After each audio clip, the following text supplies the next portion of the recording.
പിണങ്ങിക്കഴിയുന്ന സഹോദരങ്ങളുണ്ടെങ്കിൽ ഇണങ്ങാനുള്ള മനസ്സ് നൽകണേ റബ്ബേ. അനാവശ്യമായി ദേഷ്യം പിടിക്കുന്ന ഭർത്താക്കന്മാരുണ്ടെങ്കിൽ അവർക്ക് സൽസ്വഭാവം നൽകണേ റബ്ബേ.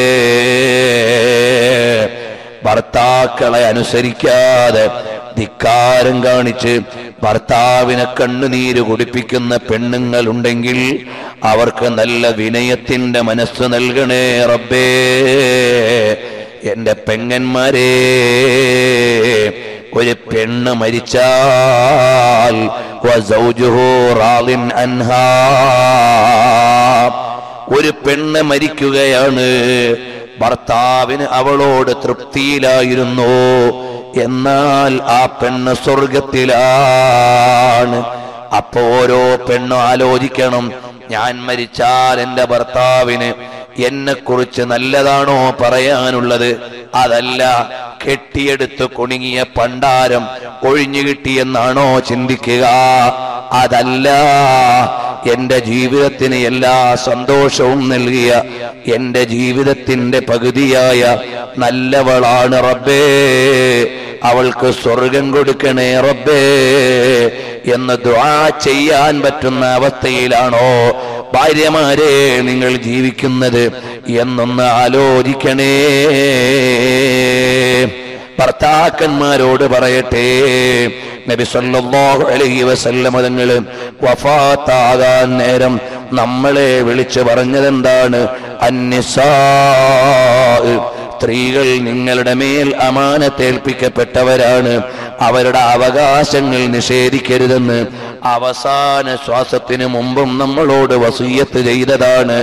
അപ്പോൾ ഞാൻ എൻ്റെ ഭാര്യയെ ആക്രമിക്കുന്നവനാണോ, തല്ലുന്നവനാണോ, അനാവശ്യമായി ദേഷ്യം പിടിക്കുന്നവനാണോ, അവളുടെ ആവശ്യമായ അവകാശങ്ങളെ തള്ളിക്കളയുന്നവനാണോ, അനാവശ്യമായി കടിച്ചു കയറുന്നവനാണോ എന്ന ഒരു വീണ്ടു വിചാരം, ഒരു ആത്മവിചാരണ നിങ്ങൾക്ക് വേണേ.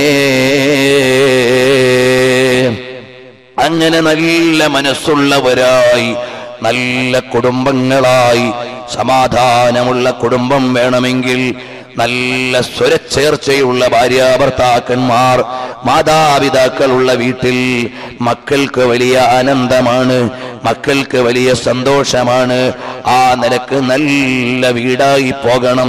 ചില ഭർത്താക്കന്മാര് വിചാരിച്ചിട്ടുണ്ട്, പെണ്ണ് ചോദിക്കുമ്പോൾ ചാടിക്കയറി രണ്ട് വർത്തമാനം പറഞ്ഞില്ലെങ്കിൽ ഞാൻ തണ്ടുള്ള ഭർത്താവല്ല എന്ന് തെറ്റിദ്ധരിച്ചവരുണ്ട്. ഭർത്താവിനെ വേണ്ട പോലെ അനുസരിച്ചാൽ ഞാൻ നല്ലവളല്ല എന്ന് തെറ്റിദ്ധരിച്ച സ്ത്രീകളുണ്ട്. ഇവിടത്തെ ജീവിതം താൽക്കാലികമാണ്. കണ്ടില്ലേ, കല്യാണം കഴിഞ്ഞ് 10 ദിവസം കഴിഞ്ഞ് അല്ലെങ്കിൽ കുറച്ചു നാൾ കഴിയുമ്പോ എടീ ചായക്ക് മധുരം വേണ്ട, ഷുഗർ വന്നുപോയി, അതാ കഞ്ഞിക്ക് ഉപ്പ് വേണ്ട, പ്രഷർ വന്നുപോയി. അങ്ങനെ എത്രയോ രോഗങ്ങൾ ഇന്ന് ഈ ഇരിക്കുന്ന ഒരു സദസ്സിൽ എത്രയോ രോഗികളാണ്. പണ്ടെങ്ങനെയാണ് 100 പേരുള്ള ഒരു സദസ്സിൽ നിത്യമായി മരുന്ന് കഴിക്കുന്ന എത്ര പേരെന്ന് ചോദിച്ചാൽ ഒരാളോ രണ്ടാളോ ഉണ്ടെങ്കിലായി. ഇന്ന് ഈ സദസ്സിനോട് ചോദിക്കുക, നിത്യമായി മരുന്ന് കഴിക്കുന്ന എത്രയാളുണ്ട്? ഭൂരിപക്ഷം ആളുകളും പല രോഗത്തിന്റെയും അടിമകളാണ്. ഈ നിലക്ക് കാലം മാറിപ്പോയി. ഉമർ റളിയല്ലാഹു അൻഹുവിനോട് ഒരാൾ വരുന്നു ഭാര്യയെക്കുറിച്ച് പരാതി പറയാൻ. ഉമർ റളിയല്ലാഹു അൻഹുവിന്റെ അടുക്കൽ വരികയാണ് ഭാര്യയെക്കുറിച്ച് പരാതി പറയാൻ. മിറ്റത്ത് വന്നപ്പോ അകത്തുനിന്നൊരു ക്രാസിംഗ് കേൾക്കുകയാണ്. രാവിലെ ഉമർ ബിൻ ഖത്താബ് തങ്ങളുടെ ഭാര്യ എന്തൊക്കെയോ ആവശ്യങ്ങൾ ഉന്നയിക്കുകയാണ്. ഇയാള് തിരിഞ്ഞങ്ങ് നടന്നു. ഉമർ റളിയല്ലാഹു അൻഹു ഇറങ്ങി നോക്കിയപ്പോ ഒരാള് വന്നിട്ട് കാര്യം പറയാതെ പോവുകയാണ്. അല്ലയോ സഹോദരാ, എന്തേ വന്ന കാര്യം പറയാതെ പോകുന്നത്? മറ്റൊന്നുമല്ല, എന്റെ ഭാര്യയെക്കുറിച്ച് കംപ്ലൈന്റ് ചെയ്യാൻ വന്നതാണ്. അപ്പോഴാണ് അകത്ത് നിങ്ങൾ വിചാരണ ചെയ്യപ്പെടുന്നത് കേട്ടത്. അപ്പൊ ഞാൻ ആലോചിച്ചു, ഖലീഫ ഉമർ തങ്ങളുടെ ജീവിതം ഇങ്ങനെയാണെങ്കിൽ പിന്നെ ഞാൻ അവരോടെങ്ങനെ പരാതി പറയാനാണ്? ഞാൻ എങ്ങനെ കംപ്ലൈന്റ് പറയാനാണ്? അപ്പോൾ ഉമർ ഇബ്നുൽ ഖത്താബ് തങ്ങൾ പറയുന്നുണ്ട്, അല്ലയോ സഹോദരാ, ചില കടപ്പാട് അങ്ങോട്ടും ഇങ്ങോട്ടും ഉണ്ട്. നമ്മൾക്ക് വേണ്ടി അവർ കുറെ കാര്യങ്ങൾ ചെയ്തു തരുന്നുണ്ട്. വഹിയ ഖബ്ബാസത്തുൽ ലീ വഗസ്സാലത്തുൽ ലിസയാബി വറളാഅത്തുൽ ലിഔലാദി. എന്റെ ഭാര്യ എന്റെ മക്കൾക്ക് പാല് കൊടുക്കുന്നവളാണ്, എന്റെ വസ്ത്രം അലക്കുന്നവളാണ്, എനിക്ക് റൊട്ടി ഉണ്ടാക്കി തരുന്നവളാണ്, എന്റെ വീട് വൃത്തിയാക്കുന്നവളാണ്. അതൊന്നും നിർബന്ധമുള്ള കാര്യമല്ല, അവൾ ഔദാര്യം കൊണ്ട് ചെയ്തു തരുന്നതാണ്. എന്നിരിക്കെ ചിലതൊക്കെ സഹിക്കാൻ നമ്മളും തയ്യാറാകണം. അപ്പോൾ അദ്ദേഹം പറയാണ്, എന്റെ ഭാര്യയും അങ്ങനെ തന്നെ, ഇതെല്ലാം ചെയ്തു തരുമെങ്കിലും നാവിനിച്ചിരി നീളം കൂടുതലുണ്ടെന്നേ ഉള്ളൂ. അപ്പോൾ ഉമർ റളിയല്ലാഹു അൻഹു പറയാണ്, മോനെ, ഈ ജീവിതം ചെറിയ ജീവിതമാണ്, 5-6 ദിവസത്തെ ജീവിതമാണ്, അതിലങ്ങ് ക്ഷമിച്ചോ മോനെ. ഉമർ റളിയല്ലാഹു അൻഹു പറയുകയാണ്, നമ്മൾ നല്ലവരായി ജീവിക്കണം. നബി സല്ലല്ലാഹു അലൈഹി വസല്ലം തങ്ങൾ പറഞ്ഞു, ഖിയാറുക്കും ഖിയാറുക്കും ലിനിസായിക്കും, നിങ്ങളിൽ നല്ലവർ നിങ്ങളുടെ ഭാര്യമാർക്ക് നല്ലവരാണ്. ഭാര്യമാരോട് ചോദിക്കുക ഭർത്താവിനെ കുറിച്ച്.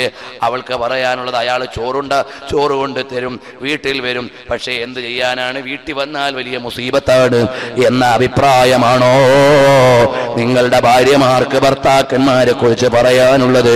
എന്നാൽ നിങ്ങൾ നല്ലവരല്ല. ഹബീബായ നബി തങ്ങളെ കുറിച്ച് ഭാര്യയോട് ചോദിക്കുക. മൂത്ത ഭാര്യ ആരാണ്? ഖദീജ ബീവിയാണ്. ഖദീജ റളിയല്ലാഹു അൻഹയ്ക്ക് പറയാനുള്ളത്, ലാ യുഖ്ദീകല്ലാഹു അബദാ, 100ക്ക് 100 മാർക്കാണ്. തങ്ങൾ ഒരിടത്തും പരാജയപ്പെടൂല. കാരണം ഒരുപാട് നന്മ ചെയ്യുന്ന ആളാണ്. ഏറ്റവും പ്രായം കുറഞ്ഞ ഭാര്യയോട് ചോദിക്കുക, അതാരാണ്? ബീവി ആയിഷ റളിയല്ലാഹു അൻഹയാണ്. ആയിഷ ഉമ്മനോട് ചോദിക്കുക, റസൂലുള്ളാഹിന്റെ ജീവിതം എങ്ങനെയാണ്? കാന ഖുലുഖുൽ ഖുർആൻ, ഖുർആൻ അനുസരിച്ചുള്ള ജീവിതമാണ് നബി തങ്ങളുടെ ജീവിതം. അത് ഖുർആൻ തന്നെ. ഈ നിലക്ക് സർട്ടിഫിക്കറ്റ് കിട്ടിയ നേതാവ് വേറെ ആരാണ്? അപ്പൊ ആ റസൂലുള്ളാഹിന്റെ സുന്നത്ത് അനുസരിച്ച് ജീവിക്കണം. ഒരുപാട് വിട്ടുവീഴ്ചകൾ കുടുംബ ജീവിതങ്ങളിൽ വേണം. അല്ലാഹു നമ്മളെ മുഴുവനും മുത്തഖീങ്ങളിൽ സ്വാലിഹീങ്ങളിൽ നല്ലത് ചിന്തിച്ച് നല്ലത് ചെയ്യുന്നവരിൽ അല്ലാഹു നമ്മളെ ഉൾപ്പെടുത്തി തരട്ടെ,